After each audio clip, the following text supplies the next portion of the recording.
The Deception.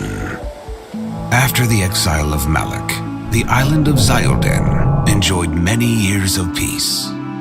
Some feared Malak's return, remembering his anger toward the great Yah. But others, those who remember how Yah protected them inside the tree, were less concerned and had no fear. After all, what was there to fear? The tree flourished. The logospheres Yah built out of the stars to nourish the tree brought warmth and light to all. And most of all, Yah was pleased with them. There was no reason to fear shadows, because none were visible. But that's the danger with shadows. Sometimes they appear only after the light has been cast upon an object or a person. Sometimes it is only the brightest of lights that can reveal the darkest of shadows.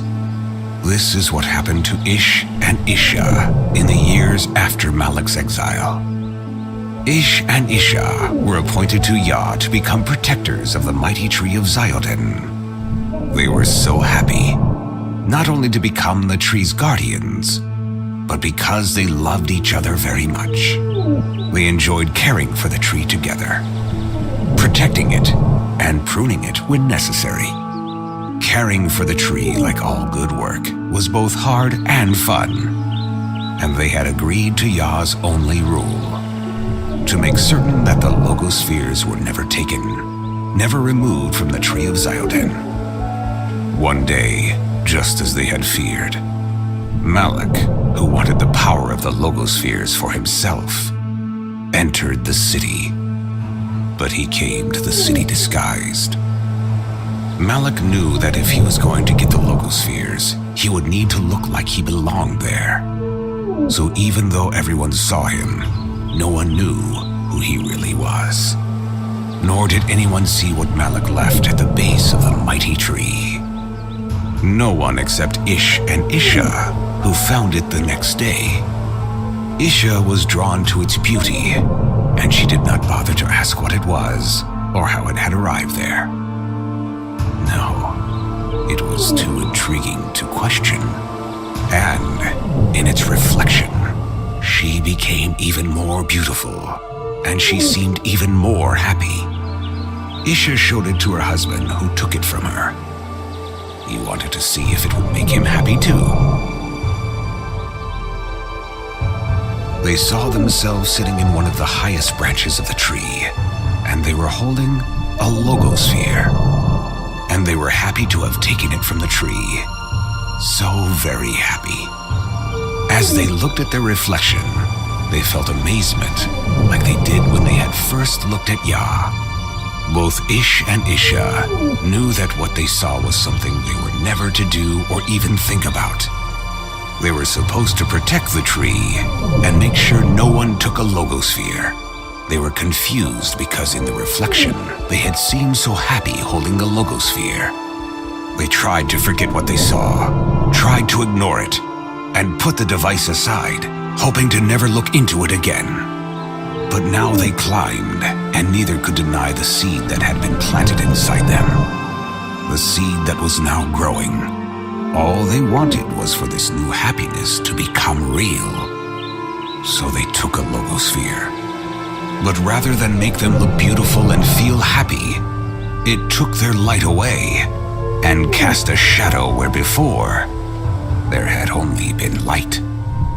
And though they had been happy, now they were afraid. They tried to hide themselves from Yah in the tree's branches. Then they tried to hide inside the tree like the people of Zioden had in the past. But now the tree wouldn't let them in. It was no longer a place of safety for Ish and Isha. Yah was disappointed. He said that Ish and Isha would have to leave Zioden, and that the life they would now live would be much harder.